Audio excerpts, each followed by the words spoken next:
Hello and welcome back to the lecture number 6. Alright, already we have discussed the two effects, that is first one is inductive effect and second one is the electromagnetic effect. So today's lecture I am going to study the resonance effect or mesomeric effect.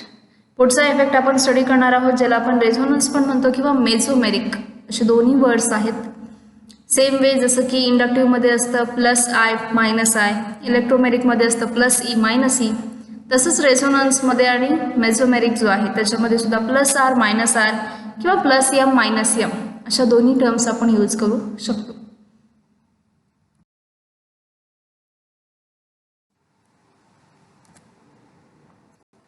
So see, these are the two examples.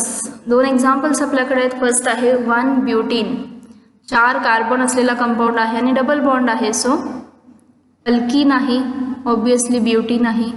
आणि जर आपण कार्बन्सना numbers दिले तर first कार्बनला double bond start होते, so 1 butene. Same way 1,3 butadiene, 2 double bonds आहेत, so diene. 4 carbons आहेत त्यामुळे ब्यूट. फर्स्ट अँड थर्ड कार्बनला डबल बॉन्ड स्टार्ट होते, सो 1,3 ब्युटाडाईन. दोन्हीही अल्कीनचेच एक्झाम्पल्स आहेत, बट डिफरन्स काय आहे बघा. याच्यामध्ये सिग्मा आणि पाय बॉन्ड्स कुठे कुठे आहेत. फर्स्ट सिग्मा बॉन्ड आहे बिकॉज सिंगल बॉन्ड आहे. सेकंड सुद्धा सिग्मा बॉन्ड आहे. इथे डबल बॉन्ड आहे, so one is sigma bond another one is the pi bond. But in 1,3 ब्युटाडाईन first आहे सिग्मा अँड पाय बॉन्डचं कॉम्बिनेशन, देन सिग्मा बॉन्ड आणि इथे सुद्धा sigma bond and another one is the pi bond. हे दोन structures जर observe केले आपण तर डिफरन्स काय दिसतो याच्यामध्ये बघा. याच्यामध्ये काय आहे, दोन्ही सिंगल बॉन्ड्स आणि मग एक डबल बॉन्ड आहे. But in 1,3 butadiene double bond, then single bond, then again double bond. म्हणजेच काय आहे, अल्टरनेट पोझिशन्सना डबल बॉन्ड आणि सिंगल बॉन्ड आहे. Okay, 1,3 butadiene has sigma and pi bonds at the alternate positions. म्हणजे आधी डबल बॉन्ड झाला, next one is single bond, again next one double bond, म्हणजे अल्टरनेट पोझिशनला ते आहेत. So this type of system is called as conjugate system. आपण म्हणतो ना कॉन्जुगेटेड कंपाऊंड्स किंवा कॉन्जुगेशन. कॉन्जुगेशन म्हणजे काय असतं, alternate sigma and pi bonds, म्हणजेच सिंगल बॉन्ड आणि डबल बॉन्ड अल्टरनेट पोझिशन्सना असतात. एक सिंगल बॉन्ड असेल तर दुसरा ॲडजस्टंट लगेच डबल बॉन्ड असतो, again single bond double bond, single bond double bond. त्यामुळं असं ज्यावेळी स्ट्रक्चर आपल्याला दिसेल single bond double bond, single bond double bond alternate पोझिशन्सना, त्यावेळी त्या सिस्टमला आपण म्हणतो कॉन्जुगेट सिस्टम. रेझोनन्स किंवा मेसोमेरिक इफेक्ट आहे त्यामध्ये हे कॉन्जुगेशन जे आहे दॅट इज व्हेरी इम्पॉर्टंट. म्हणजे हा इफेक्ट टोटली बेस्ड कशावरती आहे, conjugation, alternate single and double bonds. In such systems, pi electron shifting takes place consecutively, giving permanent polarity on the string. याच्यामध्ये सुद्धा डबल बॉन्ड आहे स्ट्रक्चरमध्ये, त्यामुळं पाय इलेक्ट्रॉन्सचं शिफ्टिंग असतं. जसे इलेक्ट्रोमेरिकमध्ये सुद्धा पाय इलेक्ट्रॉन्सचं शिफ्टिंग, याच्यामध्ये सुद्धा पाय इलेक्ट्रॉन्सच इन्व्हॉल्व असतात. कॉन्सिक्युटिव्हली म्हणजेच काय, एकानंतर एक लगेच.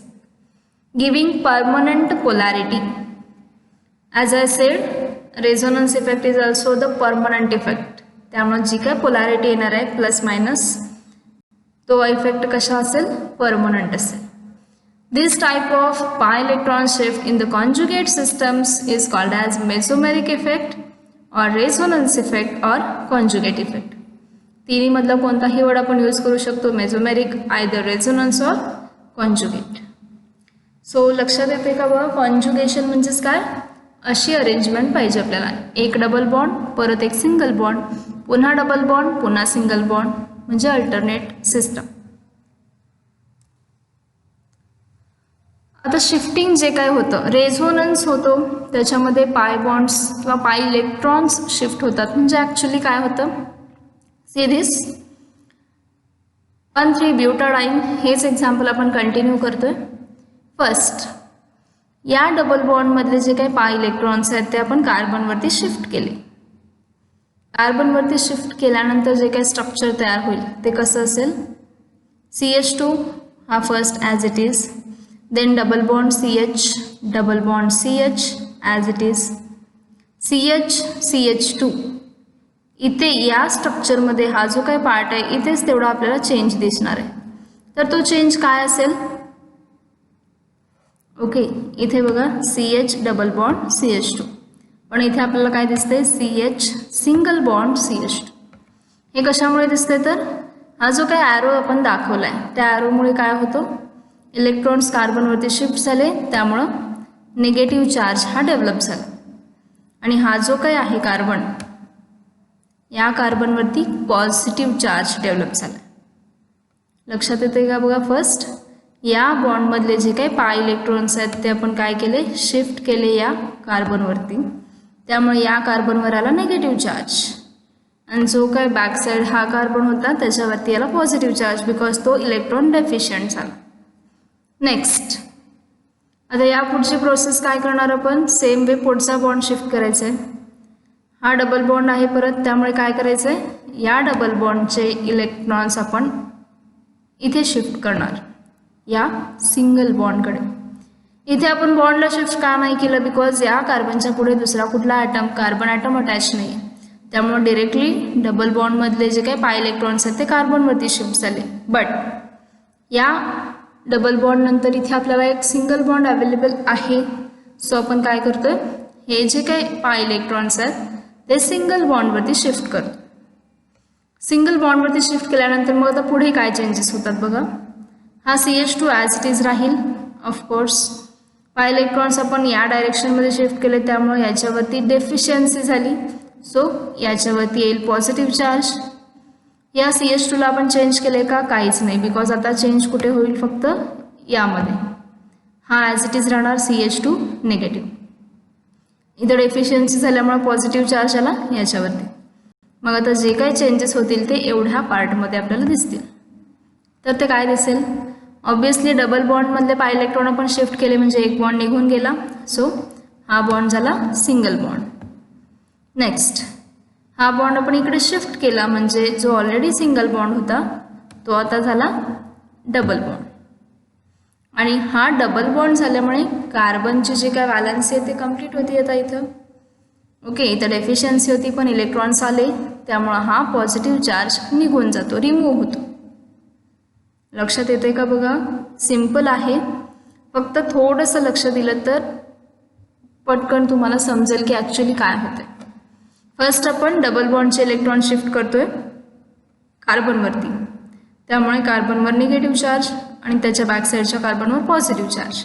नेक्स्ट, या डबल बॉन्डचे इलेक्ट्रॉन्स आपण शिफ्ट केले या सिंगल बॉन्डला, त्यामुळे इथे झाला सिंगल बॉन्ड हा, आणि इथे पुन्हा डबल बॉन्ड येणार आहे तो आहे हा. आणि इथे डबल बॉन्ड आल्यामुळे काय झालं? हा जो काय प्लस डेफिशियन्सी होती त्याच्याकडे इलेक्ट्रॉन्स आले, मग इलेक्ट्रॉन्स आले त्यामुळे हा चार्ज निघून गेला, त्यामुळे हा CH याच्यावरती काहीच चार्ज नाही. इथे as it is CH2 minus आणि इथे प्लस. फक्त हे जे स्ट्रक्चर्स आपण दाखवतो पाय बॉन्डचं शिफ्टिंग झाल्यानंतर, तर त्या दोन स्ट्रक्चर्समध्ये आपण जो काय ॲरो दाखवलेला आहे तो कसा आहे बघा? Double headed arrow. जे जनरली आपला सिंगल हेडेड ॲरो असतो, पण इथे आपण डबल हेडेड ॲरो दाखवला आहे दोन्ही साईडने. म्हणजे काय? हे स्ट्रक्चर्स कन्व्हर्टेबल असतात. ओके, हे जे काही स्ट्रक्चर आपण काढणार आहोत, आता इथे 1,3-ब्युटाडाईन आहे, त्यामुळे फक्त 3च स्ट्रक्चर तयार झालेत. यापेक्षा मोठी सिस्टम असेल, इथे फक्त 2च डबल बॉन्ड आहेत, 3 डबल बॉन्ड असतील किंवा त्याहीपेक्षा जास्त असतील तर ऑब्वियसली असे स्ट्रक्चर्स आपले खूप जास्त तयार होतील. मग असे सगळे स्ट्रक्चर्स म्हणजे ॲक्च्युअल स्ट्रक्चर आहे का? नाही, बिकॉज ॲक्च्युअल स्ट्रक्चर आपलं हे आहे 1,3-ब्युटाडाईनसाठीचं. आणि हे सगळे कसे आहेत? डिफरंट आहेत, बिकॉज एकावरती पॉझिटिव्ह चार्ज येतोय, निगेटिव्ह चार्ज येतोय, इथे पोझिशन डिफरंट आहे, या स्ट्रक्चरमध्ये पोझिशन डिफरंट आहे, त्यामुळे हे ॲक्च्युअल स्ट्रक्चर नसतात. बट याला आपण काय म्हणतो? Resonance hybrid. ओरिजिनल स्ट्रक्चर आपलं वेगळंच असतं आणि हे जे काही तयार होतात बाय शिफ्टिंग ऑफ पाय इलेक्ट्रॉन्स ते असतात रेझोनेटिंग स्ट्रक्चर्स.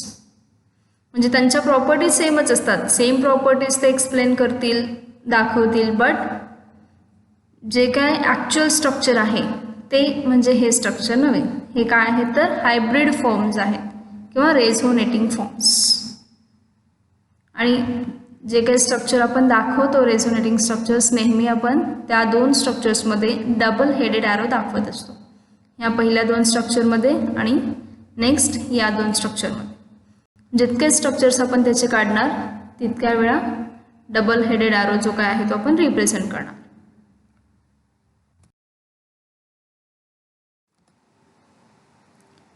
ओके, यामध्ये सुद्धा प्लस एम मायनस एम म्हणजेच प्लस एमलाच आपण प्लस आर म्हणतो बिकॉज मेझोमेरिक म्हणजेच रेझोनन्स आहे. पॉझिटिव्ह मेझोमेरिक इफेक्ट म्हणजे काय असतं? A group of atom group or the atom is said to have the plus m effect when the direction of electron displacement is away from it. Such groups have lone pair of electrons and release the pair for the conjugation with an attached unsaturated conjugated system. Simply plus m effect किंवा plus m groups म्हणजे काय असतात? असे groups ज्यांच्यावरती lone pair of electron present असते. Lone pair of electron म्हणजेच काय? दोन डॉट्स. सिम्पल वेमध्ये आपण सांगू शकतो, इझी वेमध्ये दोन डॉट्स म्हणजे इलेक्ट्रॉन असतात, ज्याला आपण म्हणतो फ्री इलेक्ट्रॉन्स. त्यालाच म्हणायचं लोन पेअर ऑफ इलेक्ट्रॉन्स. जसे ऑक्सिजनवर असतात, हॅलोजन्सवरती असतात. ओके, क्लोरीन फ्लोरीन असेल किंवा नायट्रोजनवरती लोन पेअर असते. तेच लोन पेअर असणारे electrons, loan pair of electrons असणारे ग्रुप्स म्हणजेच काय? प्लस एम ग्रुप्स, जे प्लस एम इफेक्ट दाखवतात.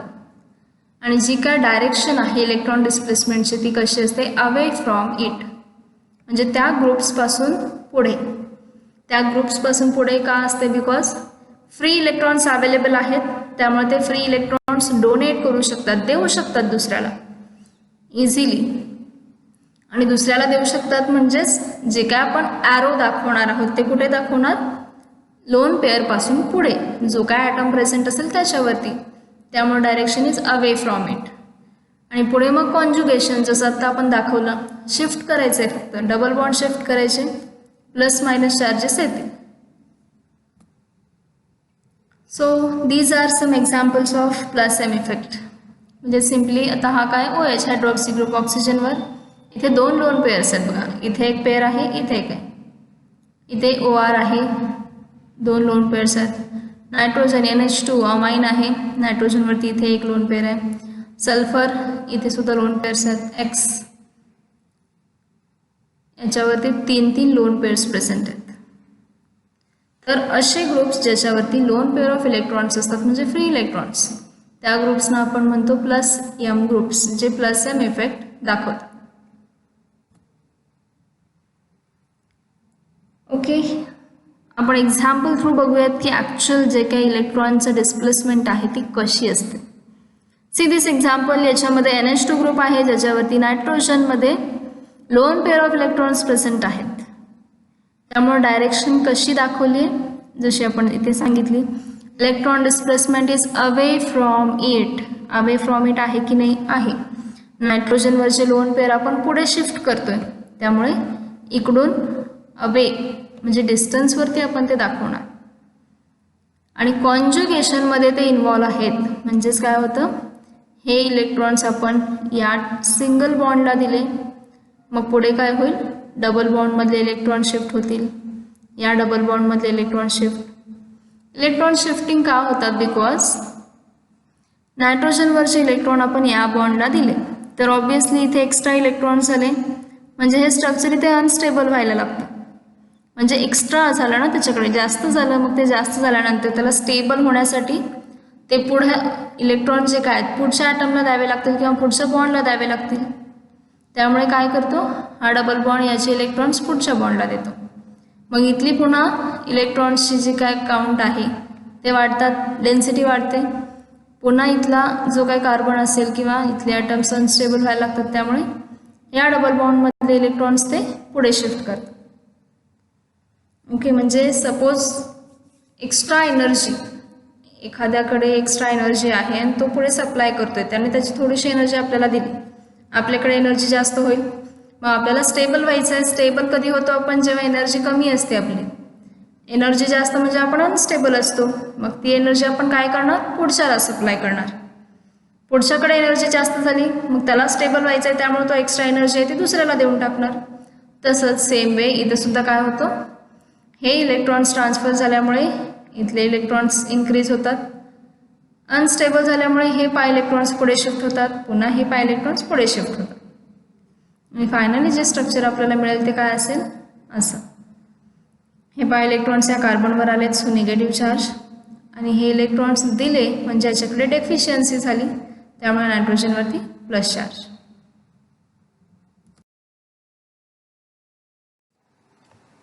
This effect extends the degree of delocalization and imparts the stability to the molecule. Exactly, म्हणजे इलेक्ट्रॉन्सचं डिलोकलायझेशन होतं जास्त. इलेक्ट्रॉन्स हे मूव्ह होत राहतात आणि मूव्ह होत राहिल्यामुळं मॉलिक्युलला स्टेबिलिटी देतात, ते स्टेबल होण्यासाठी हेल्प करतात. तर आपण एक्झाम्पल्स बघतोय. The plus M effect of halogen atom in the vinyl halide and aryl halide explains their low reactivity. काही स्ट्रक्चर्समध्ये ह्या डिलोकलायझेशनमुळे काय होते, स्टॅबिलिटी येते त्यांच्यामध्ये, मॉलिक्यूल स्टेबल होतो जो आधी अनस्टेबल असतो. आणि काही एक्झाम्पल्स आहेत जसं की विनिल हलाइड असेल आणि अरिल हलाइड, म्हणजे हे दोन एक्झाम्पल्स. हे आहे विनिल हलाइड आणि रिंगमधलं स्ट्रक्चर आहे आपलं अरिल हलाइड. हलाइड म्हणजेच हॅलोजन अटॅच असतो.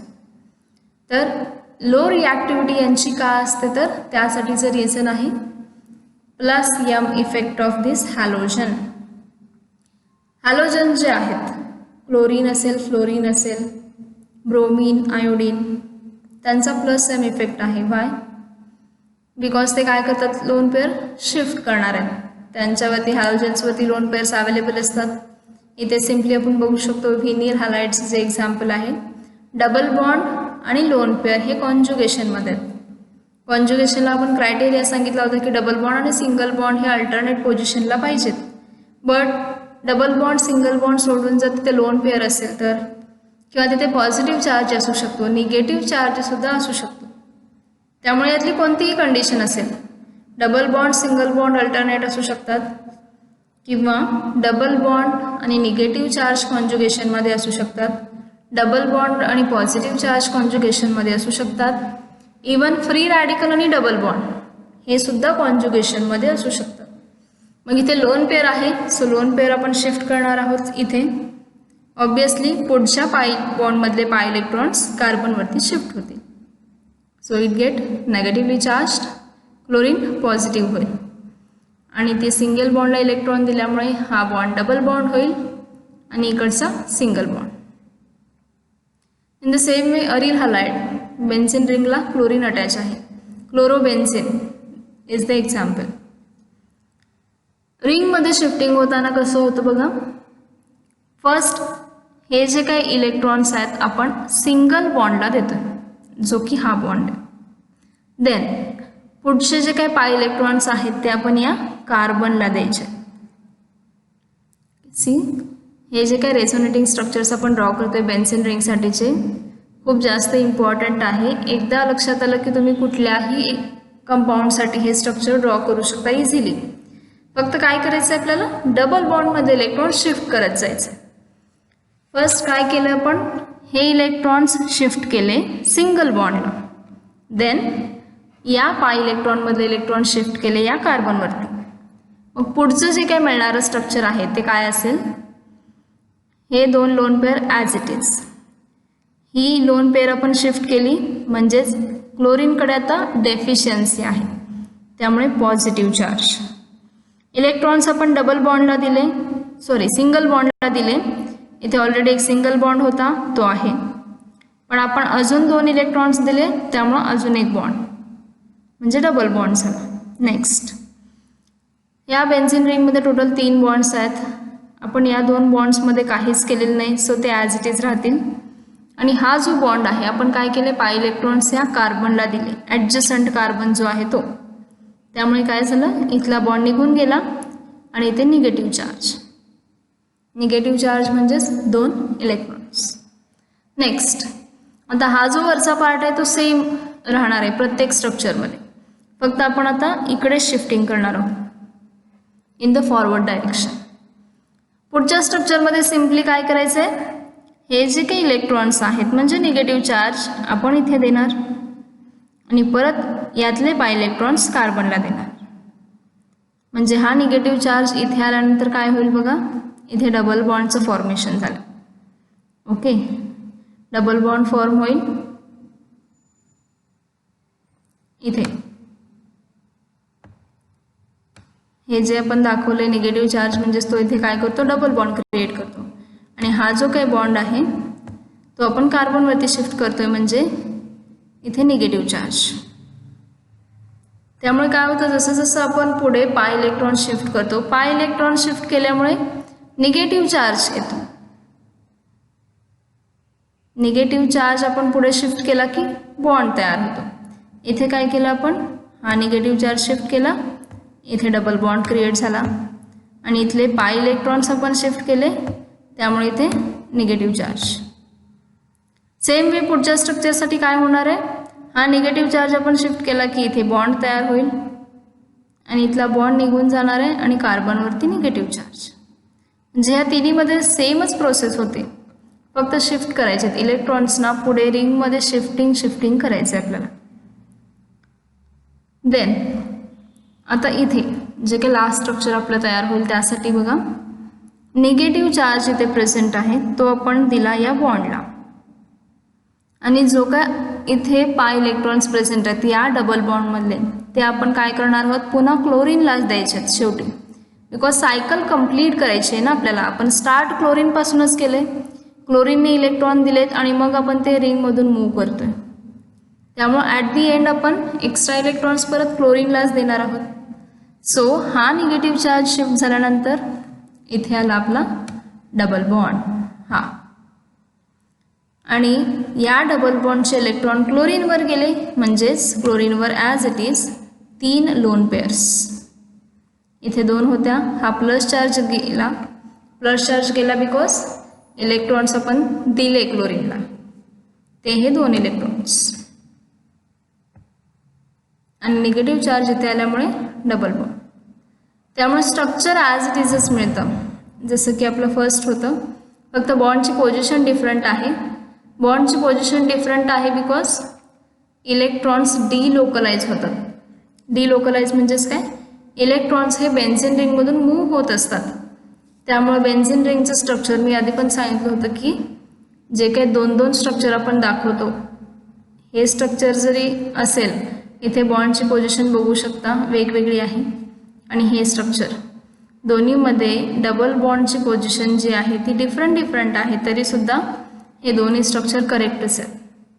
वाय, बिकॉज ह्या रिंगमधले जे काही पाय इलेक्ट्रॉन्स आहेत ते शिफ्ट होत राहतात, डिलोकलाइज होत राहतात, त्यांची लोकेशन बदलत असते.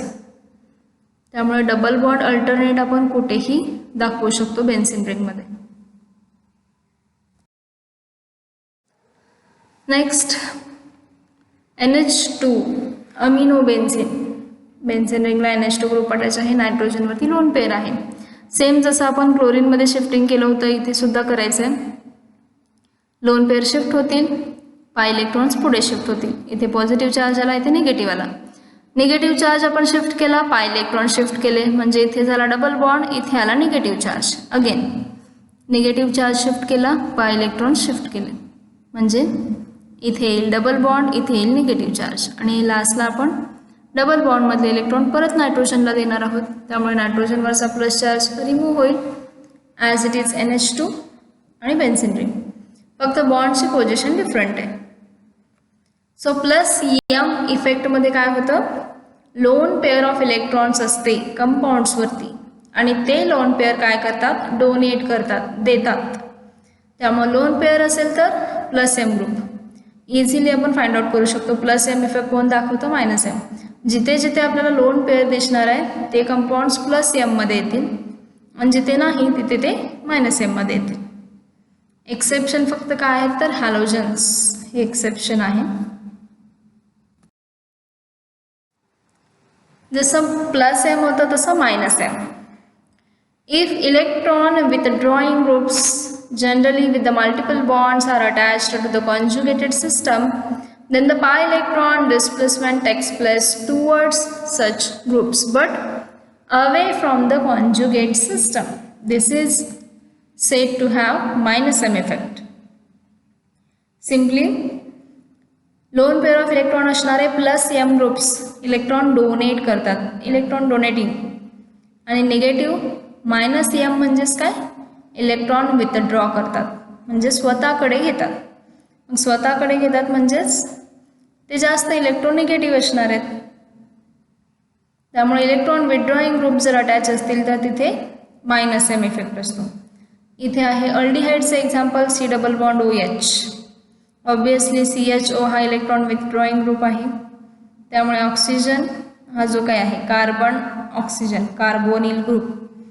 ऑक्सिजन मोर इलेक्ट्रोनिगेटिव्ह आहे, सो बॉन्डमधले इलेक्ट्रॉन्स तो स्वतःकडे घेतोय. ऑक्सिजन इथे निगेटिव्ह होईल आणि या डबल बॉन्डचे इलेक्ट्रॉन आपण इथे शिफ्ट करतोय. त्यामुळे कॉन्जुगेशन कशामध्ये झालं, इथं double bond, single bond, again double bond. त्यामुळे जे काही डिस्प्लेसमेंट आहे ती फक्त या ग्रुप्समध्ये असेल, कारण कॉन्जुगेशन आहे तिथेच आपण फक्त शिफ्टिंग दाखवतोय. त्यामुळे हा डबल बॉन्ड, हा सिंगल बॉन्ड आणि हा एवढ्याच पार्टमध्ये आपण इलेक्ट्रॉनचं शिफ्टिंग दाखवणार. हा डबल बॉन्ड आपण शिफ्ट केला त्यामुळे या कार्बनवरती प्लस चार्ज.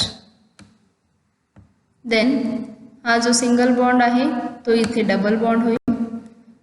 डबल बॉन्ड म्हणजेच पाय इलेक्ट्रॉन्स आपण ऑक्सिजनला दिले त्यामुळे ऑक्सिजन निगेटिव्ह. तेच स्ट्रक्चर आपण इथे दाखवलं आहे, प्लस ऑक्सिजन मायनस आणि डबल बॉन्ड इथे. सो व्हेरी सिम्पल आहे. इलेक्ट्रॉन विथड्रॉईंग ग्रुप जर प्रेझेंट असेल तर मायनस एम इफेक्ट तो दाखवतो. Next NO2. ऑब्वियसली NO2 हा मायनस इंडक्टिव्ह इफेक्ट सुद्धा दाखवतो. इलेक्ट्रॉन विथड्रॉईंग नेचर आहे त्याचं, त्यामुळे मायनस आय ग्रुप तर आहेच, शिवाय तो तर मायनस एम पण आहे. वाय NO2 स्ट्रक्चर लिहिताना आपण लिहितो नायट्रोजन डबल बॉन्ड O आणि एक सिंगल बॉन्ड O.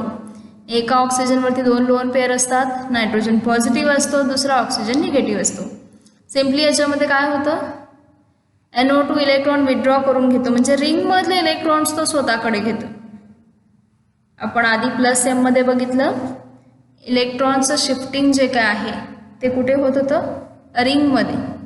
क्लोरीनकडून इलेक्ट्रॉन आले होते, क्लोरीनने इलेक्ट्रॉन डोनेट केले होते रिंगला, बट इथे रिंगमधले इलेक्ट्रॉन्स NO2 ग्रुप स्वतःकडे घेणार आहे, विथड्रॉ करून घेणार आहे. तर या केसमध्ये काय होतं, फर्स्ट डबल बॉन्ड ऑक्सिजनवरती शिफ्ट होईल आणि हा डबल बॉन्ड इथं पुढे शिफ्ट होईल. त्यामुळे इथं ऑक्सिजनवरती निगेटिव्ह चार्ज आला म्हणजेच एक लोन पेअर आली आणि हा सिंगल बॉन्डचा डबल बॉन्ड झाला. नेक्स्ट आता इथे उलट डायरेक्शनमध्ये आपल्याला जायचं आहे. ज्यावेळी इलेक्ट्रॉन डोनेट केलेले असतात त्यावेळी आपण जे काही फर्स्ट प्लस एममध्ये स्ट्रक्चर्स बघितले त्या पद्धतीने, बट इथे रिंगमधून इलेक्ट्रॉन्स जाणार आहेत NO2 ग्रुपकडे, त्यामुळे उलट डायरेक्शनमध्ये जायचं आहे. या ग्रुपकडून इथे आले होते इलेक्ट्रॉन्स, त्यामुळे हा जो काय कार्बन आहे इथला हा कार्बन डेफिशियंट होईल, त्यामुळे इथे आपण दिलाय प्लस चार्ज. नेक्स्ट आता या स्ट्रक्चरचं कन्वर्जन आता पुढे, मागचा जो काही डबल बॉन्ड आहे तो आपण या कार्बनवरती शिफ्ट केला. या कार्बनवर शिफ्ट केल्यावर इथं येतो निगेटिव्ह चार्ज. मग हा निगेटिव्ह चार्ज आला की हे निगेटिव्ह आणि हा पॉझिटिव्ह चार्ज हे दोन्ही कंबाईन होतात आणि दोन्हीचा मिळून एक बॉन्ड तयार होतो जो आपण इथे दाखवला आहे डबल बॉन्ड. आणि हे इलेक्ट्रॉन पुढे शिफ्ट झाल्यामुळे इथला जो काही कार्बन असेल हा कार्बन आपला डेफिशियंट होतोय, त्यामुळे इथे प्लस चार्ज. लक्षात येते का बघा, इझी आहे, फक्त थोडंसं लक्ष दिलं ना. फर्स्ट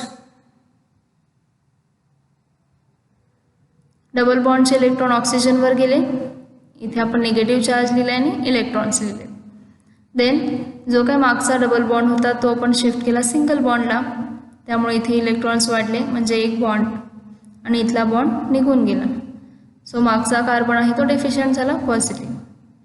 नेक्स्ट यामधले पाय इलेक्ट्रॉन्स आपण कार्बनला दिले, कार्बनला पाय इलेक्ट्रॉन्स दिले की तिथं निगेटिव्ह चार्ज येतो. मग इथे क्रिएट होणारा निगेटिव्ह चार्ज आणि हा प्लस हे दोन्ही काय होतात कंबाईन, आणि कंबाईन होऊन एक बॉन्ड तयार करतात जो की हा. आणि मग इथे अगेन कार्बन असेल तो डेफिशियंट होतो म्हणून इथे पॉझिटिव्ह चार्ज. नेक्स्ट या डबल बॉन्डमधले पाय इलेक्ट्रॉन्स आपण या कार्बनला दिले पुढच्या, म्हणजे इथे negative charge again plus minus combination होतं आणि इथे बॉन्ड तयार होतो. इथे आपण बॉन्ड लिहिलेला आहे. इथला बॉन्ड रिमूव्ह होईल आणि इथला मागचा कार्बन डेफिशियंट होईल. हा डेफिशियंट झाला आहे. अगेन ह्या पाय बॉन्डमधले इलेक्ट्रॉन आपण शिफ्ट केले. हा कार्बन जो आहे सेंटरचा तो निगेटिव्ह होईल, तो मायनस, हा प्लस, परत एक इथे बॉन्ड होईल. आपण ऑलरेडी बॉन्ड लिहिलेला आहे.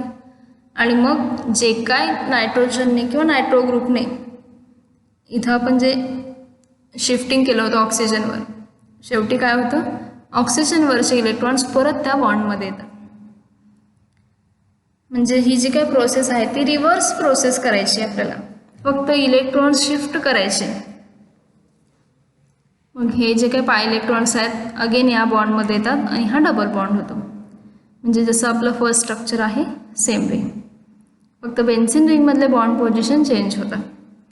त्यामुळे सिम्पली प्लस एम काय करतात डोनेट करतात आणि मग ते रिंगमधून आपण डिलोकलाइज करतो रिंगमध्येच. बट इलेक्ट्रॉन विथड्रॉईंग ग्रुप्स काय करतात, जे काही बेन्झीन रिंगमध्ये किंवा फिनिल रिंगमधले इलेक्ट्रॉन्स आहेत ते घेतात, विथड्रॉ करून घेतात.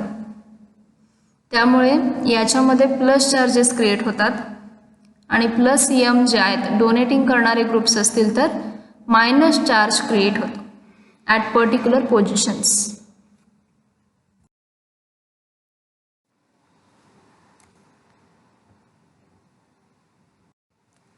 सो दिस एक्झाम्पल NH2 आणि बेन्झीन रिंग म्हणजेच काय आहे, एक्झाम्पल अमिनो बेन्झीन किंवा ज्याला आपण ॲनिलीन असं सुद्धा म्हणतो. नायट्रोजनवरती लोन पेअर असते.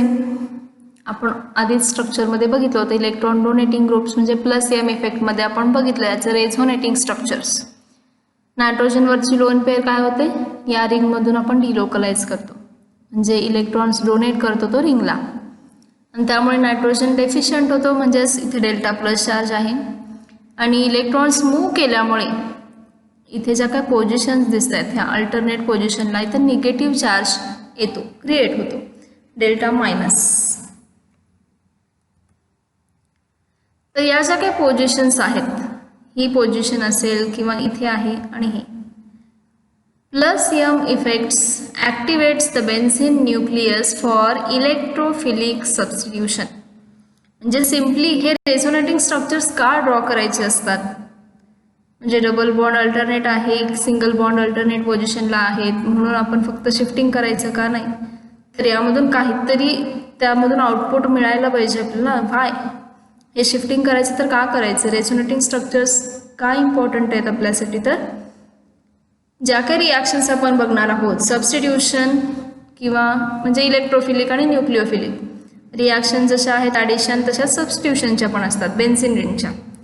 तर रेझोनेटिंग स्ट्रक्चर्समुळे आपल्याला कळतं की त्या रिंगवरती कोणत्या पोझिशनला आपण इलेक्ट्रोफाईल ॲड करू शकतो आणि कोणत्या पोझिशन्सना न्यूक्लिओफाईल ॲड करू शकतो. तर प्लस एम इफेक्ट जर असेल, प्लस एम इफेक्ट दाखवणारे ग्रुप्स म्हणजेच इलेक्ट्रॉन डोनेटिंग ग्रुप्स NH2 सारखे, नायट्रोजनवरती लोन पेअर असेल, डोनेट होईल रिंगला, आणि इथं ज्या काय पोझिशन्स दाखवलेल्या आहेत ॲरोने आपण delta minus delta minus delta minus, या तीनच पोझिशन्सवरती आपल्याला तिथं निगेटिव्ह चार्ज क्रिएट झालेला दिसतो ज्यावेळी NH2 ग्रुप असेल किंवा कुठलाही इलेक्ट्रॉन डोनेटिंग ग्रुप्स असेल. ह्या तीन पोझिशन्सना मायनस चार्ज येतो कंपल्सरी.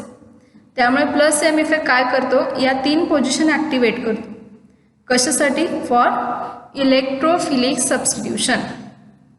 ऑब्वियसली तीन पोझिशन्सना निगेटिव्ह चार्ज आहे, निगेटिव्ह चार्ज आहे, त्यामुळे या तीन पोझिशनला अटॅक करणारी स्पेसिस पॉझिटिव्ह असली पाहिजे, opposite.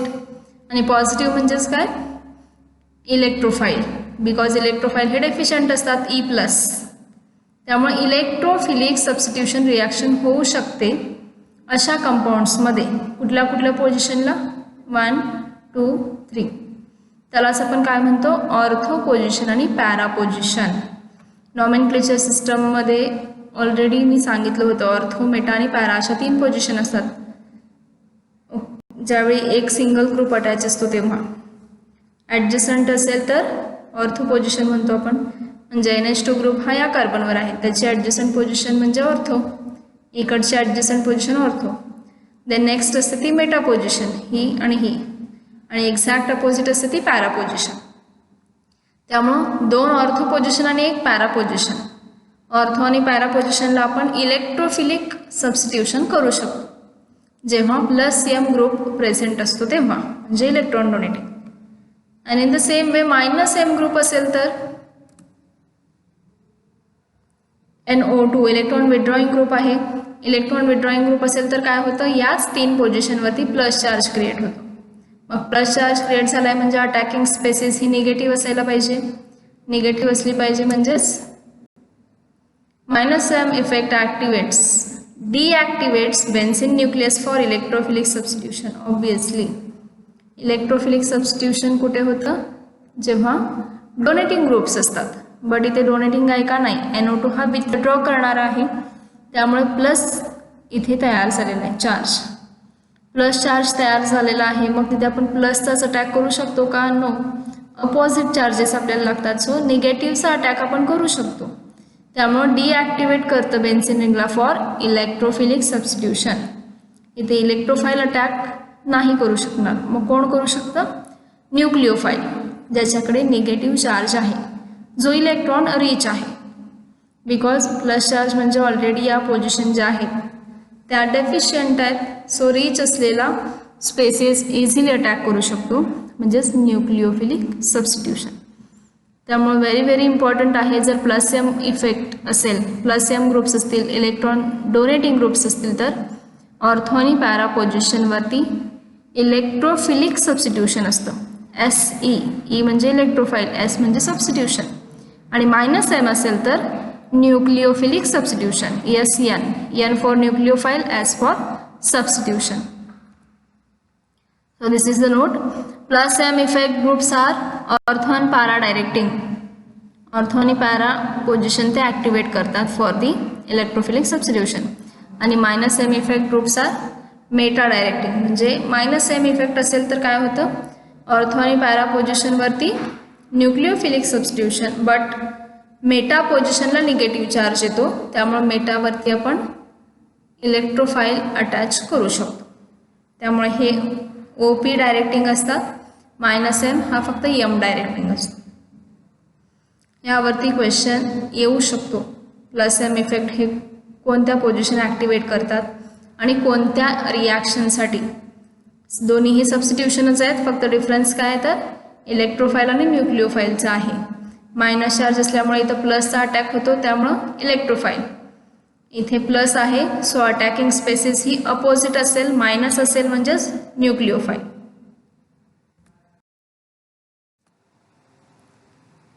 All right, so these are some points to remember.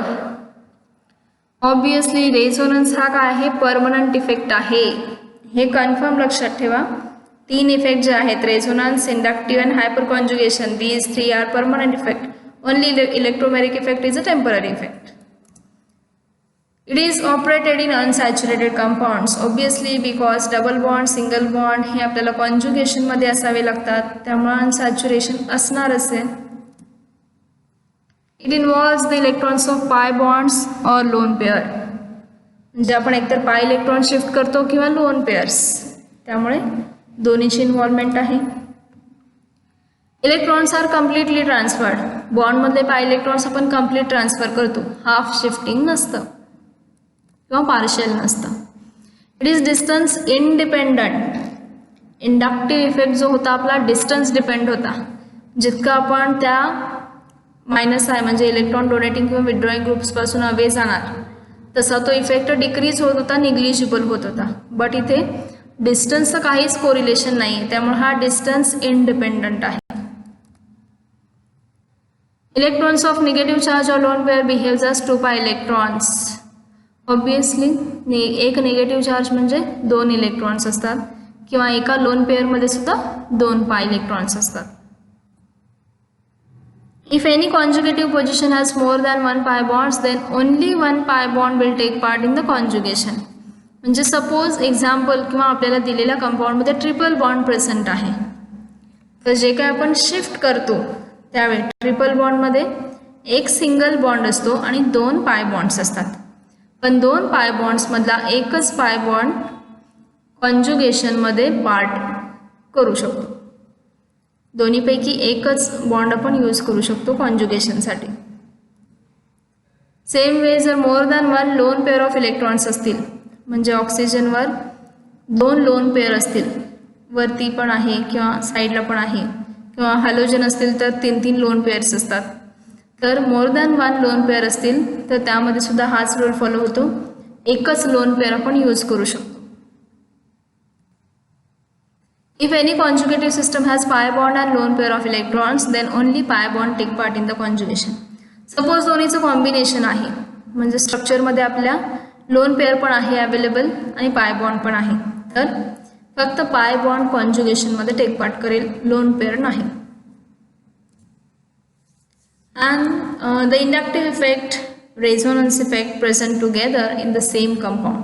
Suppose एखादं कंपाऊंड आपल्याकडे आहे ज्याच्यामध्ये इंडक्टिव्ह इफेक्ट पण आहे, म्हणजे तिथे इलेक्ट्रॉन डोनेटिंग विड्रॉईंग असं कोणता तरी ग्रुप अटॅच आहे कार्बन चेनला, आणि शिवाय त्याच्यामध्ये रेझोनन्स इफेक्ट पण आहे, म्हणजे डबल बॉन्ड, सिंगल बॉन्ड किंवा लोन पेअर हे कॉन्जुगेशनमध्ये पण आहेत. इफेक्ट्स दोन्ही दिसत आहेत मग आपल्याला, आयदर प्लस मायनस जे असतील ते, बट इंडक्टिव्ह इफेक्ट पण दाखवतो कंपाऊंड, रेझोनन्स पण दाखवतो. तर या दोन्हीपैकी आपण मग कन्सिडर कोणता करणार, डॉमिनेटिंग कोणता असेल तर in such cases resonance effect is more powerful than inductive. एखाद्या कंपाऊंडमध्ये जर दोन्ही इफेक्ट अवेलेबल असतील, रेझोनन्स पण आहे, इंडक्टिव्ह इफेक्ट पण आहे, तर रेझोनन्स आपण डॉमिनेटिंग घेणार आहोत. रेझोनन्स इफेक्ट हा आपला मोस्ट पॉवरफुल असेल. So this is all about the resonance or the mesomeric effect. So here we have completed the 3 effects. Only one is remaining, that is hyperconjugation. So we will see that in the next lecture.